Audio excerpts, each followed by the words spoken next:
Step 2 says we came to believe that a power greater than ourselves could restore us to sanity. Well, if we got to be restored to sanity, that indicates we must be insane. And many alcoholics are highly offended when you bring this up. They say, "Oh, don't tell me I'm insane. Yeah, I do some pretty crazy, stupid things when drinking. But when I'm sober, I'm much like normal people." Other alcoholics say, "Well, I don't have any trouble with this insanity because I remember the crazy, stupid things I did while drinking." In either case, they're referring to the stupid things we do while drunk. No, that's not insanity. The stupid things we do while drunk, that's caused by a mind that is filled with alcohol, which lowers the inhibitions. And if your mind is filled with something that lowers your inhibitions, look out. You're going to do some pretty crazy, stupid things, all right. That's why they give all that free booze downstairs. That's not insanity. That's caused by alcohol itself. In order for us to understand this, we finally had to go back to the dictionary again and to look up the word sanity or the word sane. And it's defined in the dictionary as wholeness of mind or completeness of mind. If your mind is whole, if your mind is complete, that means you can see the truth about everything around you. You'll normally make decisions then based on truth, and life turns out to be pretty good. An insane mind is one that is less than whole. A mind that is less than whole cannot always see the truth about everything around it. Sometimes makes a decision based upon a lie, and then life becomes pretty lousy. To be insane does not mean you're crazy. If you're crazy, that means you've lost more than half your marbles, and you got to be locked up somewhere to protect you and society from you. That's craziness, but insanity is just less than whole. I think one of the best ways I know to illustrate it is just, let's take a pie. Set it here in front of us. Let's cut that pie into 10 pieces. You come along and I give you a piece of pie. My pie is now less than whole, but hell, I've still got 90% of it. Somebody else comes along, I give them a piece of pie. My pie is now more or less than whole, but I've still got 80% of it. Insanity does not mean you're all gone. It just means you're not quite all here. Now, when it comes to alcohol, from time to time, it seems as though we're not quite all here, because we can't always see the truth about alcohol. We make a decision based upon a lie, then we run into the truth, and life becomes an absolute living hell. So let's look within the mind of we alcoholics. Just before we take the first drink, stone cold sober, can we or can we not see the truth? If we can see the truth, we're sane. If we can't, we're insane. Now, Bill is going to show us this by a series of examples. He's going to give us the man of 30. He's going to look at Jim. He's going to look at the jaywalker. And he's going to look at Fred. And each time we're going to look into the mind to see if we can or cannot see the truth about alcohol. Let's look at it in just a few minutes. This chapter is called More About Alcoholism. It could be called More Truth About Alcoholism. And I've heard all my life, if you know the truth will set you free. And if you're not free, it's because you don't know the truth. And this chapter here is to give me more truth so I can base my life upon truth rather than upon things that are not true. It said most of us have been unwilling to admit that we were real alcoholics. No person likes to think that he's bodily and mentally different from his fellows. Therefore, it's not surprising that our drinking careers have been characterized by countless vain attempts to prove that we drink like other people. The idea that somehow, someday, he will control and enjoy his drinking is the great obsession of every abnormal drinker.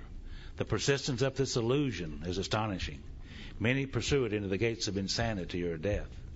Now, we learned that we had to fully concede to our innermost selves that we were alcoholics. This is the first step in recovery. The delusion that we're like other people or presently may be has to be smashed. Now, be careful. In these 2 paragraphs that Joe just read, he has used 4 different words that all mean the same thing. And if you catch him at it, you know what he's doing. If you don't, you'll think he's talking about something else. He said the idea that somehow someday he will control and enjoy his drinking is a great obsession of every abnormal drinker. Now, we know an obsession is an idea that is so strong it can make you believe something that's not true. It can make you believe a lie. The persistence of this illusion is astonishing. We know what an illusionist is. An illusionist is a magician, and they can stand in front of you and with sleight of hand and a few props, they can make you believe something that's not true. So illusion also means to believe something that's not true or to believe a lie. Many pursue it into the gates of insanity or death. Insanity is to believe something that's not true. The next paragraph, he said, the delusion that we are like other people or presently maybe has to be smashed. Delusion means the same thing. If you've deluded yourself, it means you've come to believe something that's not true. So you may see him using any one of four terms: obsession, illusion, delusion, or insanity. All four mean exactly the same thing: to believe something that is not true or to believe a lie. Let's go over to page 32, second paragraph. Let's look at the lie the man of 30 believed. Said a man of 30 was doing a great deal of spree drinking. He was very nervous in the mornings after these bouts and quiet himself with more liquor. He was ambitious to succeed in business, but saw that he would get nowhere if he drank at all. Once he started, he had no control whatever. He made up his mind that until he had been successful in business and retired, he would not touch another drop. An exceptional man. He remained bone dry for 25 years and retired at the age of 55 after a successful and happy business career. Then he fell victim to a belief which practically every alcoholic has, that his long period of sobriety and self-discipline had qualified him to drink as other men. Out came his carpet slippers and a bottle. In 2 months he was in a hospital, puzzled and humiliated. Now, he tried to regulate his drinking for a while, making several trips to the hospital meantime. Then, gathering all his forces, he attempted to stop altogether and found that he could not. Every means of solving his problem which money could buy was at his disposal. Every attempt failed. Though a robust man in retirement, he went to pieces quickly and was dead within 4 years. Now, this case contains a powerful lesson. Most of us have believed that if we remain sober for a long stretch, we could thereafter drink normally. But here is a man who at 55 years found where he has just left off at 30. We have seen the truth demonstrated again and again. Once an alcoholic, always an alcoholic. Commencing to drink after a period of sobriety, we're in a short time as bad as ever. Now, if we're planning to stop drinking, there must be no reservation of any kind, nor any lurking notion that someday we'll be immune to alcohol. Now, we know the truth to be this: once an alcoholic, always an alcoholic. We've never seen one single case where one of us was able to go back to successful drinking. Now, to believe anything different than that is to believe something that is not true or to believe a lie. This guy believed that after 25 years of sobriety, he could now drink like normal people. Now, based upon that belief, he took a drink, triggered the allergy, couldn't stop. 4 years later, he's dead. Now, is his real problem, though, the fact that he has a physical allergy to alcohol or a form of insanity that tells him it's okay to drink alcohol after 25 years of sobriety? The real problem then is in our mind, telling us we can drink, rather than in our body that ensures that we can't drink. Let's go to page 34, second paragraph. For those who are unable to drink moderately, the question is how to stop altogether. We are assuming, of course, that the reader desires to stop. Whether such a person can quit upon a non-spiritual basis depends upon the extent to which he's already lost the power to choose whether he will drink or not. Many of us felt we had plenty of character. There was a tremendous urge to cease forever, yet we found it impossible. This is the baffling feature of alcoholism as we know it, this utter inability to leave it alone, no matter how great the necessity or the wish. How then should we help our readers determine to their own satisfaction whether they are one of us? The experiment of quitting for a period of time will be helpful, but we think we can render an even greater service to alcoholic sufferers and perhaps to the medical fraternity. So we shall describe some of the mental states that precede a relapse into drinking, for obviously this is the crux of the problem. What sort of thinking dominates an alcoholic who repeats time after time the desperate experiment of the first drink? Friends who have reasoned with him after a spree which has brought him to the point of divorce or bankruptcy are mystified when he walks directly into a saloon. Why does he? Of what is he thinking?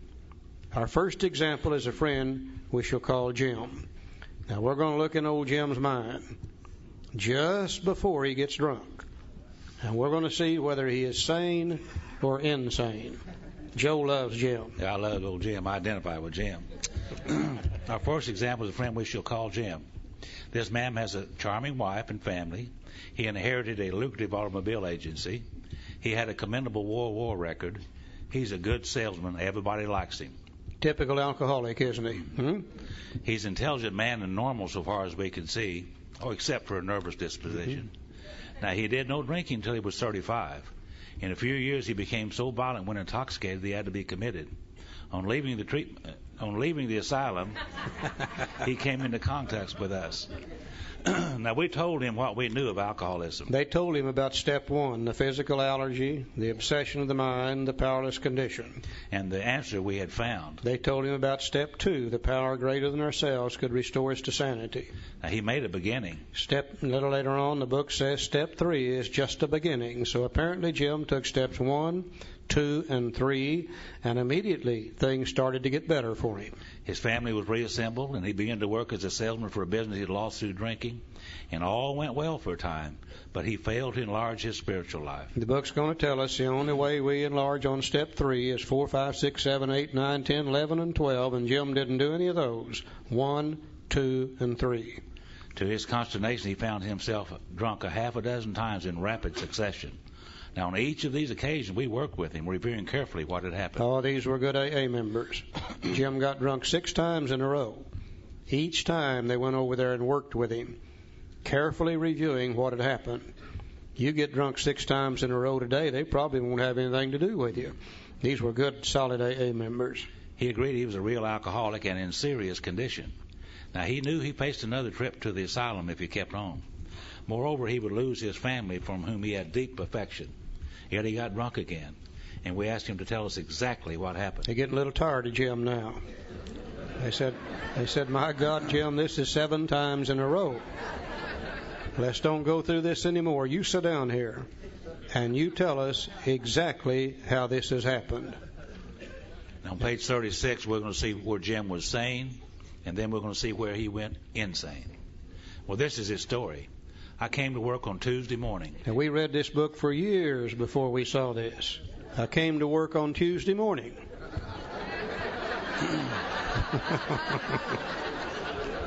Where was he all day Monday? You know? We're bad about Monday. Bad about Mondays.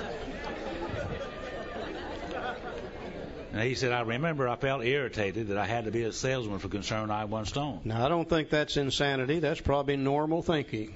I think any of us that had to be a salesman for a concern we once owned would probably be a little irritated by that fact, too. That's normal, sane thinking. He said, I had a few words with the boss, but nothing serious. Boss probably said, say, Jim, by the way, where were you all day yesterday anyhow? Yeah. Nothing serious, just enough to irritate him. He's a little restless, and a little irritable, and a little discontented. He said, then I decided to drive into the country and see one of my prospects for a car. What's more normal than if you're a car salesman, you want to get away from the shop for a while, drive out in the country, see somebody we already know that we're trying to sell a car to. That would be normal, sane thinking for an alcoholic car salesman. So on the way, I felt hungry, so I stopped at a roadside place where they have a bar. I had no intention of drinking. I just thought I'd get a sandwich. What's more normal than if you're hungry to stop in a roadside place to get a sandwich? The fact that they got a bar there is beside the point. We have no intention of drinking. We're hungry. We're going to get a sandwich. Normal, sane thinking for an alcoholic car salesman. I also had the notion I might find a customer for a bar at this place, which was familiar, but I've been going to it for years. I'd eaten there many times during the months I was sober. We're not going in there to drink. We've eaten there many times during the months we're sober. We're going to go in there and get a sandwich and maybe sell a car while we're in there. Yeah. Normal, sane thinking for an alcoholic car salesman. He said, I sat down at a table and ordered a sandwich and a glass of milk. Still no thought of drinking. Yeah. What's more normal than to sit down at a table, order a sandwich and a glass of milk? Normal, sane thinking for an alcoholic car salesman. So I ordered another sandwich and decided to have another glass of milk. If you're hungry enough, there's nothing wrong with 2 sandwiches and 2 glasses of milk. Unless you're a member of Overeaters Anonymous, you'd better look at it. But that would be normal, sane thinking for an alcoholic car salesman. 2 sandwiches, 2 glasses of milk. Now comes the squiggly writing. That's italic. He said, suddenly. That means right now. Suddenly. The thought crossed my mind that if I would put an ounce of whiskey in the milk, it couldn't hurt me on a full stomach. Now, this is absolute insanity, isn't it? For this guy to believe that he can take whiskey, mix it with milk, and take it on a full stomach and it won't hurt him. Now, based on the insane idea, he makes a decision and takes some action. He said, I ordered whiskey and poured it into the milk. And I vaguely sensed I was not being any too smart. But felt reassured as I was taking the whiskey on a full stomach. Now we've got it inside of ourselves. The physical allergy takes over. Now then we can't stop. The experiment went so well that I ordered another whiskey and poured it into the milk. That didn't seem to bother me, so I tried another. Can you imagine how he's going to feel with whiskey and the milk back and forth? What a hangover he's going to have. Thus started one more journey to the asylum for Jim. Here was a threat of commitment, the loss of family and possessions, to say nothing of that intense mental and physical suffering which drinking always caused him. Now, he had much knowledge about himself as an alcoholic. Yet all reasons for not drinking were easily pushed aside in the favor of the foolish idea that he could take whiskey if only he mixed it with milk. Whatever the precise definition of the word may be, we call this plain insanity. How can such a lack of proportion of the ability to think straight be called anything else? And if you were looking for a definition of insanity, that would be it right there. The lack of a proportion of the ability to think straight to be called anything else. Now, is Jim's real problem the fact that he has a physical allergy to alcohol? Or that he has a form of insanity that tells him it's okay to drink alcohol mixed with milk on a full stomach? The real problem centers in the mind telling us we can drink, rather than the body that ensures that we can't. Page 37, last paragraph. Our behavior is as absurd and incomprehensible with respect to the first drink as that of an individual with a passion, say, for jaywalking. He gets a thrill out of skipping in front of fast-moving vehicles. Now, I don't understand this guy at all. But I can see him out here on the interstate, waiting for a truck or a bus to come down through there, jumps out in front of it, spins around 2 or 3 times, sees how close it can come to hitting him without actually hitting him. For some reason, he gets a thrill out of it. Don't understand him, but I can see him doing it. He enjoys himself for a few years in spite of friendly warnings. People say, hey, Bill, you better quit doing that. You're going to get yourself hurt. Up to this point, you would label him as a foolish chap having queer ideas of fun. Luck then deserts him, and he's slightly injured several times in succession. He's getting a little older now. He can't move as fast. I begin to hit him once in a while. Nothing serious. He just kind of bounces off of him. You would expect him, if he were normal, to cut it out. But presently he's hit again, this time has a fractured skull. Now, he got hurt bad this time. Within a week after leaving the hospital, a fast-moving trolley car breaks his arm. He gets hurt bad again. Now, he sings our national anthem. He tells you he's decided to stop jaywalking for good. He said, man, I'll never do that again as long as I live. But in a few weeks, he breaks both legs. On through the years, this conduct continues, accompanied by his continual promises to be careful or to keep off the streets altogether. Finally, he can no longer work. He's just so beat up now he can't hold a job. His wife gets a divorce. She started supporting him and the kids and the hospital bills, and he's held up to ridicule. He tries every known means to get the jaywalking idea out of his head, not his body, his head. He shuts himself up in a treatment center, hoping to mend his ways. But today he comes out, he races in front of a fire engine, which breaks his back. Such a man would be crazy, wouldn't he? Now, you may think our illustration is too ridiculous, but is it? We who have been through the ringer have to admit, if we substituted alcoholism for jaywalking, the illustration would fit us exactly.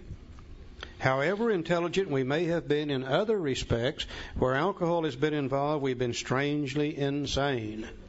Strong language, but isn't it true? Oh, I think that's so appropriate today. You know, once again, because of education, many people are getting to us before they have to lose everything. Occasionally, you see somebody come in here that's still married. Once in a while, they come in and they've got a job. Believe it or not, I saw one come in about a month ago, and he still had an automobile. And we start talking to those people about insanity. They say, man, don't tell me I'm crazy. I haven't lost anything. I've got my job. I've got my blah, blah. No, we're not talking about that at all. We're talking about one thing and one thing only. Can we or can we not see the truth about alcohol? If we can, we're sane. If we can't, we're insane. Now, the low-bottom drunk like Jim,